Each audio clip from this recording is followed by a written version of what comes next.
ikaze kuri mwese mukomeje kubana natwe, reka nkomeze kubifuriza kugira umunsi mwiza ndetse no gukomeza kugubwa neza aho muherereye hose. Ni ku itariki ya 22 ukwezi kwa munani umwaka w'ibihumbi 2020. Mukomeze kugira weekend nziza ndetse munakomeze kugira umunsi mwiza kuri mwese. Hanyuma mu kanya rero twaba tugiye kuza turebera hamwe amakuru atandukanye arimo rero aravugwa muri weekend yo ku itariki ya 22 muri uku kwezi kwa munani uri mu karere k'ibiyaga bigari mbahayambu ku mugabane wa Afrika ndetse no hakurya y'umugabane wa Afrika. Mwese mukomeze kugubwa neza ndetse munakomeze kugira ibihe byiza. Tujye kurebera hamwe amakuru avuga ko umupasiteri ukomeye yasambanyije rero umuyoboke we ndetse anamutera inda. Ibingibi rero bikaba byakuriye inkuru ndetse n'amahari akomeye cyane ku birebana n'uyu mupasiteri nyuma yo gusambanya umuyoboke we, ndetse rero umuyoboke ndetse umugabo w'uyu muyoboke nawe akaza kwinjira muri iki kibazo cyane cyane ku birebana n'aya makuru nk'uko naguteguriye iyi nkuru ku buryo burambuye. Tujye kuza tuyirebera hamwe cyane cyane ku birebana n'aya makuru yose atugeraho nk'uko wakomeza kugenda abitangaza. Andi makuru aravuga ko uzongera guhungabanya igihugu cy'u Burundi rero Imana izamwihanira, akaba ari isezerano Perezida Evariste Ndayishimiye yahawe nk'uko aya makuru aturuka mu gihugu cy'u Burundi akomeza kugenda abitangaza. Inkuru rero dutangira amakuru ku buryo burambuye. Iyi nkuru y'umupasiteri ni amakuru avuga ko urukiko rwo mu gihugu cya Zambia mu mujyi wa Lusaka rwategetse ko umupasiteri witwa Douglas Mulongoti w'itorero Pentecostal Holiness Church Joyful rero Assemblies kwishyura ibihumbi 25 z'amafaranga akoreshwa muri Zambia nyuma yo gusambanya umugore w'abandi akaza no kumutera iyi nda. Uyu nguyu rero umupasiteri witwa Mulongoti asambanyije umugore w'umugabo witwa Omedi Musonda wari usanzwe asengera mu rusengero rwe amutera inda banabyarana umwana. Revera rero Mulongoti n'umugabo w'imyaka 58 usanzwe ari mu bantu bazwi cyane mu gihugu cya Zambia mu gukora umurimo wibwiriza ubutumwa nk'uko aya makuru atugeraho abitangaza. Ni mu gihe kandi muri iki gihugu cya Zambia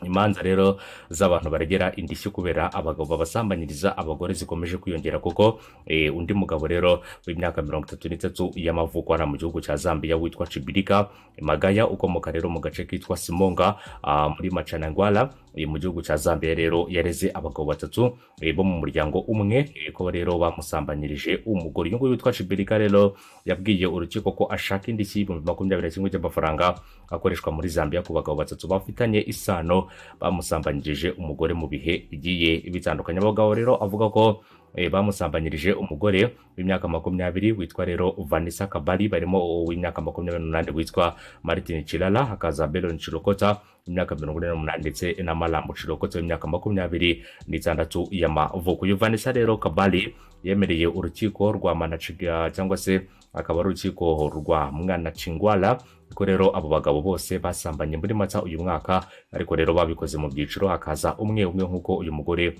yaje kubihamiriza urukiko. Ikindi kandi yuko rero witwa Imaga yavuze ko yifuza ko rero Martin amwishyura ibihumbi 10 rero byo muri Zambia kubera ko yamaranye umugore we icyumweru. Arasaba rero uyu nguyu witwa Belon ibihumbi 7, naho witwa Malambo we akaba musaba ibihumbi 4 kubireba n'abagabo batatu bamusambanyirije umugore. Umucamanza rero witwa Masiel Sakala abwiye rero abakurikiye urubanza ko ruzakomeza kuwa 26 uku kwezi, nk'uko rero amakuru aturuka mu gihugu cya Zambia akomeza kugenda abitangaza. Urumva ko rero muri Zambia havugwa ibikorwa navuga ko ari ibikorwa bitari byiza birebana n'ubuhehesi ndetse n'ibindi bikorwa byose n'ubundi bishingiye ku mibonano mpuzabitsina ariko yo ku gahato, ariko nanone akaba ari imibonano mpuzabitsina iba yarabaye rero hagati ya bamwe, yaba rero uyu mupasiteri bivugwa ko yasambanyije umugore w'abandi akamutera inda, ndetse n'aba bose rero nabo basambanyije umugore wundi uko ari batatu. Mu yandi makuru twerekeje mu gihugu cy'u Burundi, nk'uko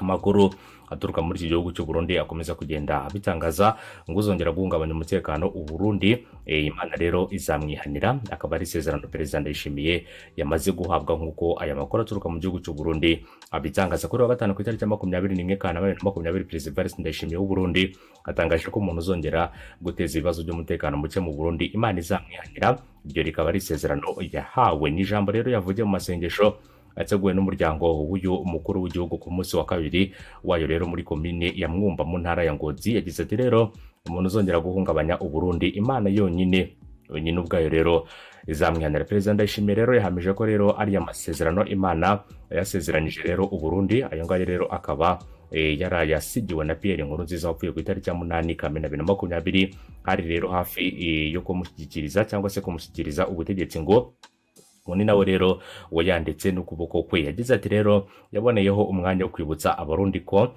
kandi ko leta rero ikwiriye guhana yagiranya rero ubutegetsi n'umubyeyi w'ukuri. Ahangaha rero yifashishije amagambo yo muri Bibiliya agira ati rero hari umuntu witwaga Heli yari umukozi w'Imana, ariko abana be rero bamubera ibirara arabareka ntiyabahana. Igihano rero yabonye yahise yitaba Imana. Yakomeje agira ati rero ayo masengesho ari kuba asanzwe ategurwa n'umuryango w'umukuru w'igihugu, cyane cyane rero aya ngaya akaba yatangiye ku itariki ya 20 Kanama. Biteganyijwe ko rero ahumuza ku cyumweru ku itariki ya 23 hariya mu gihugu cy'u Burundi ku birebana n'ayo masengesho, cyane cyane mu gihe avuga ko rero leta ari nk'umubyeyi igomba guhana buri wese warenze ku mabwiriza yo kuba rero yakurikiza byinshi bitandukanye rero mu byo leta iba yashyizeho. Hanyuma rero umwe mu bahagarariye ishyaka yavuze ko rero isaha ya 3 igomba kuvaho, cyane cyane ku birebana no kuba abantu bageze mu ngo zabo mu rwego rwo kwirinda icyorezo cya COVID-19. Yagize ati rero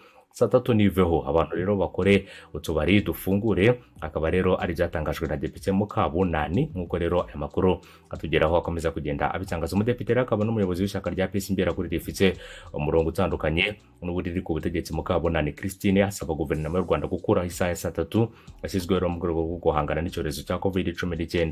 Ikindi kandi akabona ko ibihangamiye rero imikorere y'abanyarwanda biyemeje gukora amasaha 24 kuri 24 ku yandi, igafunga rero n'utubari kuko n'ubundi dukora rwihishwa. Honorable Mukabunani yabitangarije mu kiganiro giranye na Bwiza kuri TV rero kuri uyu wa 21 Kanama.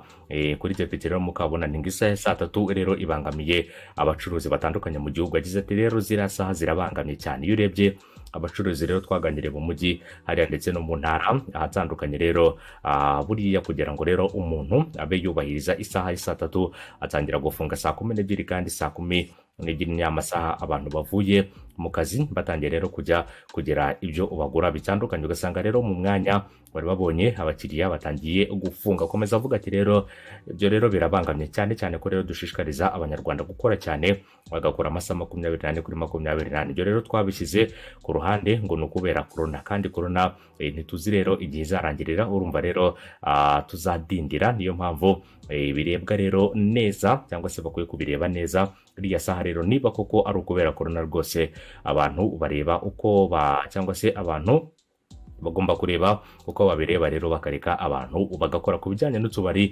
dufunze rero kuva muri Werurwe 2020, Depite Mukabunani yavuze ko rero byitwa ko dufunze ariko n'ubundi tugikora. Agize ati rero ariko kandi nubwo dufunze no gufunga ahantu hose rero hari utubari bashyizeho resto bar kugira ngo abantu bumve ko rero bari muri restaurant ariko kandi ari akabari karimo gukora. Twe rero dusanga aho kugira ngo abantu bajye kwifungirana mu nzu ari 50 begeranye kandi turimo gushaka kwirinda corona, ahubwo bafungura utubari hanyuma rero bashyireho ingamba zo kwirinda nk'uko uyu mudepite yakomeje kugenda abitangaza. Depite kandi Mukabunani yavuze ko nyuma yo gufungura utubari inzego zirimo iz'umutekano zajya zizinjiramo zikareba niba ayo mabwiriza arimo guhana intera yubahirizwa. Depite Mukabunani kandi akaba amaze imyaka 10 ku buyobozi bw'ishyaka rya PS Imbera kuri, akaba rero ari ryahagarariye mu nteko ishinga amategeko. Yagiye rero muri iri shyaka avuye muri PSD mu nteko, yakunze rero kuzamura ibibazo byihariye bivugira rero abaturage rimwe na rimwe bikibazwaho cyane cyane rero bitewe n'umubare munini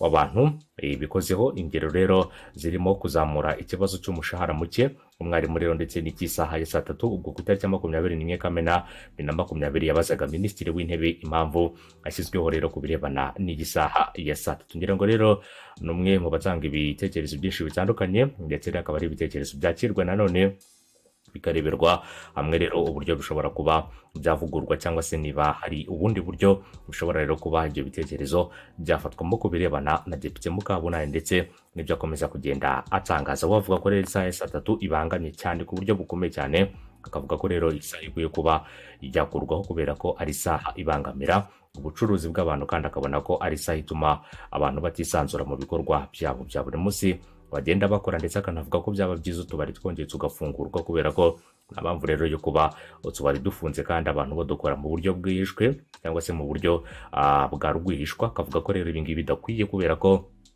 abona ko rero bikomeje kugenda bitera impungenge ndetse rero binatera ikibazo, ahubwo ati rero utubari twagafunguwe hanyuma rero bakareba niba koko ayo mabwiriza yubahirizwa ku birebana n'utwo tubari tuba dufunze ndetse na byinshi bitandukanye rero mu birebana n'amasaha yo guhangana n'icyorezo cya COVID-19. Saa tatu rero simwige muyibona mute, ese iyi saha muyifata mute ku birebana n'abacuruzi ndetse n'abandi bose mbabare bari gutaha baba bari mu bikorwa byinshi bitandukanye, kuko rero mbona ko iyi saha igeze abantu benshi bahungabana kandi ukabona ko rero ari amasaha asa naho ateye ubwoba ku birebana rero na buri wese bitewe n'ibihano biba byaragiye bishyirwa. Umunsi mwiza, ni byiza kuri mwese, bye bye, inkuru zacu nakagaruka.